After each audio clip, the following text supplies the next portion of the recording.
கிட்டத்தட்ட ஒரு 10,000 போட்டோக்கள் கொடுத்துருப்பேன். இந்த முட்டு தேயிறவரையும் நடந்திருப்பேன், படி ஏறியிருப்பேன். ஏற்கனவே என் உடம்பு பாடி, இதில் வேறு முட்டு தேய ஏறணுமா அப்படின்னு ஏறி ஏறி ஏறி ஏறி ஃபோட்டோ கொடுக்கும்போது ஆரம்பி சார்ட்டு போய் அப்பா என்னை பார்த்தாலே கேட்பாங்க, ப்ரொடியூசர் கூட இருக்குது ப்ரொடியூசர். எனக்கா மனசுக்குள்ளே இருக்கும், இத்தனை கோடிகளை பார்த்துட்டு ஒரு பொட்டா எடுக்க முடியலையேன்னு விருத்தம் இருக்கும். அது 200 ரூபா வாங்கும்போதே நினைப்பேன், இன்றைக்கி நம்ம 10 கோடி 20 கோடி வாங்குவோம், எப்போன்னு. லண்டன் இருக்குன்னு கிட்டத்தட்ட 70-80 படங்கள் ரிலீஸ் ஆகிடுச்சு. 30-40 படங்கள் ரிலீஸ் ஆகாமல் ப்ராசஸில் இருக்குது. ஒரு நாள் அப்போல்லாம் எனக்கு ரொம்ப கடுப்பு. 100 கோடி 200 கோடி ஆடெல்லாம் திட்ட ஆரம்பிச்சிட்டேன்.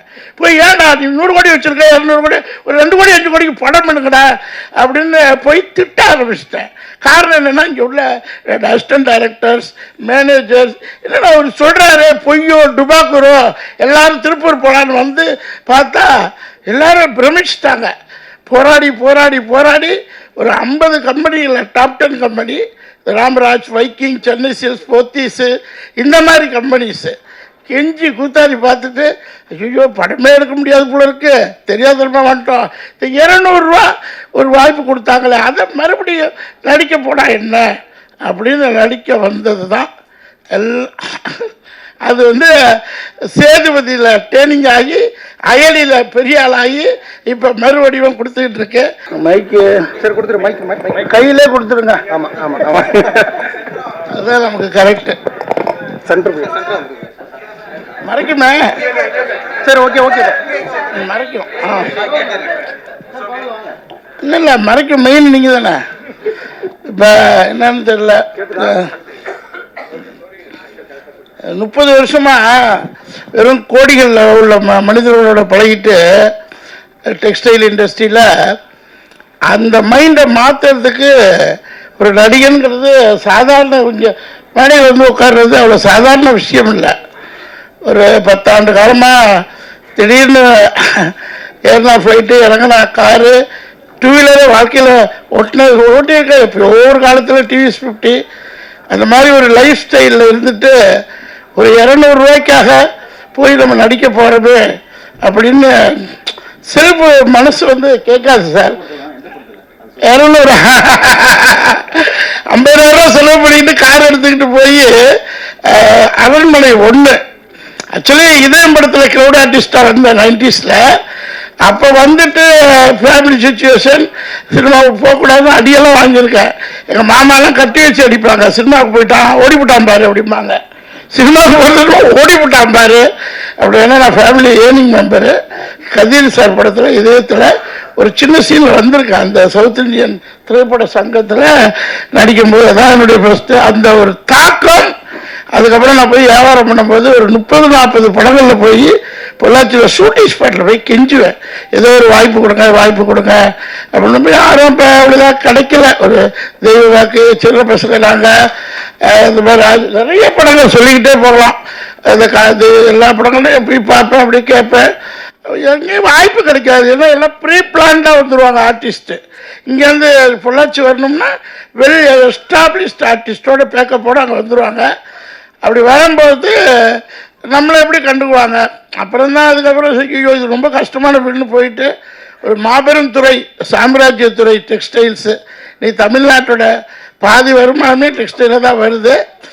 அவங்க துறையை விட்டுட்டு அடுத்து நம்ம போய் சினிமாவில் குரோர்ஸ் அண்ட் குரோர்ஸ் சம்பாதிக்கணுங்கிற மாபெரும் எண்ணத்தோட, அதாவது 200 ரூபா வாங்கும்போதே நினைப்பேன், இன்றைக்கி நம்ம 10 கோடி 20 கோடி வாங்குவோம், எப்போன்னு. லண்டன் இருக்குன்னு கிட்டத்தட்ட 70-80 படங்கள் ரிலீஸ் ஆகிடுச்சு. 30-40 படங்கள் ரிலீஸ் ஆகாமல் ப்ராசஸில் இருக்குது. ஒரு நாள் அப்போல்லாம் எனக்கு ரொம்ப கடுப்பு. 100 கோடி 200 கோடி ஆடெல்லாம் திட்ட ஆரம்பிச்சிட்டேன். போய் ஏன்டா நீ 100 கோடி வச்சுருக்க, 200 கோடி ஒரு 2 கோடி 5 கோடிக்கு படம் பண்ணுங்கடா அப்படின்னு போய் திட்ட ஆரம்பிச்சிட்டேன். காரணம் என்னென்னா, இங்கே உள்ள அசிஸ்டன்ட் டைரக்டர்ஸ், மேனேஜர்ஸ் என்னென்னா அவர் சொல்கிறாரு பொய்யோ டுபாக்குரோ எல்லோரும் திருப்பூர் போகலான்னு வந்து பார்த்தா எல்லோரும் பிரமிச்சிட்டாங்க. போராடி போராடி போராடி ஒரு 50 கம்பெனிகளில் top 10 company, Ramraj, Viking, Chennai silks, Pothys, இந்த மாதிரி கம்பெனிஸு கெஞ்சி கூத்தாடி பார்த்துட்டு ஐயோ படமே எடுக்க முடியாது போல இருக்கு, தெரியாதமா வந்துட்டோம், இந்த 200 ரூபா ஒரு வாய்ப்பு கொடுத்தாங்களே அதை மறுபடியும் நடிக்க போனா என்ன அப்படின்னு நடிக்க வந்தது தான் அது வந்து சேதுபதியில் ட்ரெயினிங் ஆகி அயலியில் பெரிய ஆளாகி இப்போ மறுவடிவம் கொடுத்துக்கிட்டு இருக்கு.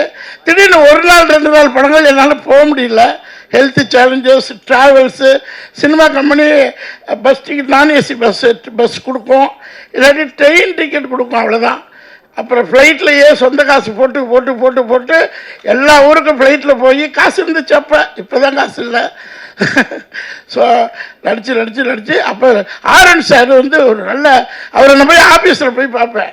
கிட்டத்தட்ட ஒரு 10,000 போட்டோக்கள் கொடுத்துருப்பேன். இந்த முட்டு தேயிறவர்கள் நடந்திருப்பேன், படி ஏறி இருப்பேன்.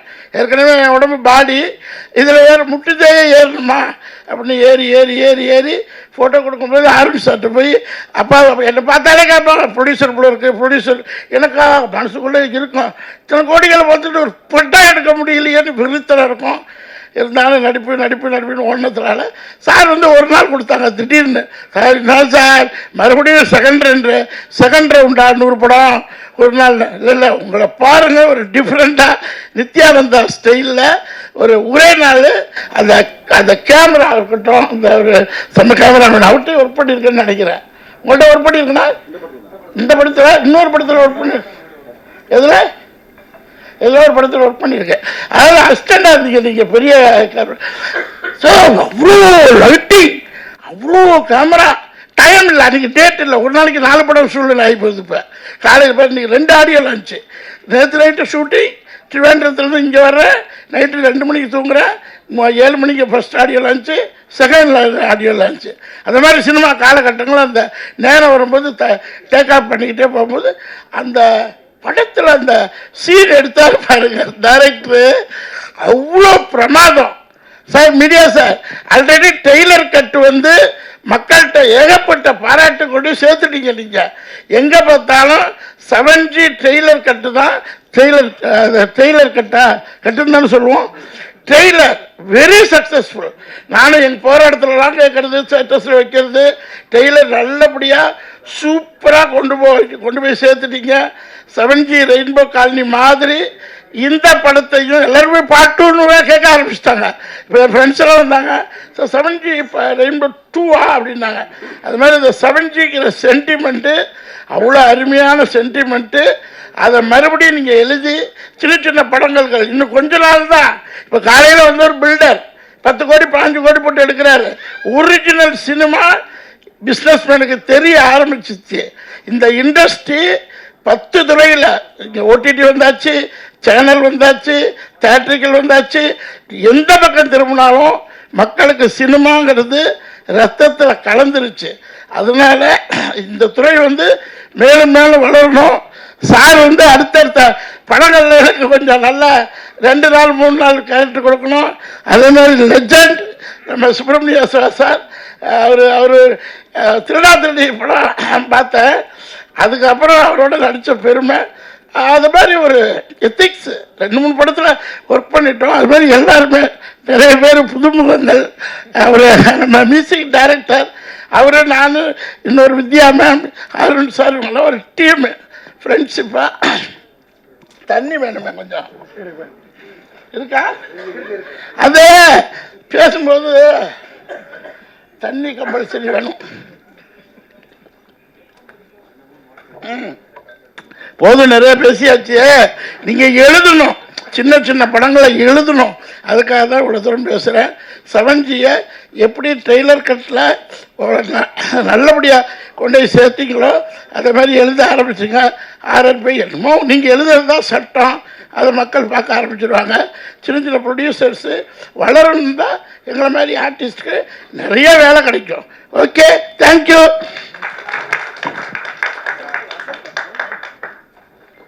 சிவன்ஜி நல்ல படம் என பறைசாற்றி அற்புதமாக உரையாற்றிய அவர்களுக்கு நன்றி.